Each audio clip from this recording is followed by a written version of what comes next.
The Steve and Kathy McShane STEM Innovation Center at De La Salle Collegiate may not officially open until October, but its impact is already being felt.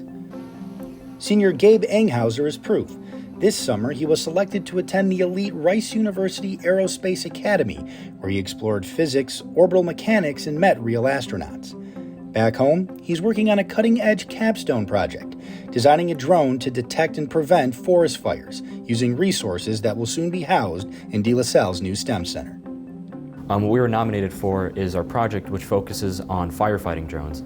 And essentially what these drones are is that they go out, they spot areas that are at risk for forest fires, and then they identify a forest fire that's starting, an area that's extremely at risk for a forest fire, and then they notify these firefighting stations. They send out firefighters, and then from there we can prevent, slow down, and even completely stop forest fires from ever happening in said area.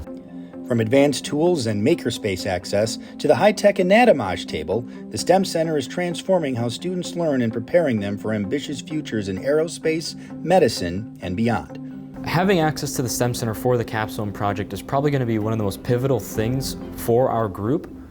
So we'll be able to prototype, we'll be able to 3D print, especially with the makerspace, of course. We'll be able to test materials that otherwise we wouldn't be able to do either by ourselves or really anywhere else. Gabe's dream is to become an astronaut, and thanks to the support of Steve and Kathy McShane and the De La Salle alumni community, he and his classmates now have the resources to launch their futures sky high. Steve and Kathy McShane definitely had made this possible, and all of the alumni as well that had donated also make this possible. Without them, we obviously would not have the STEM Center that we're sitting in today.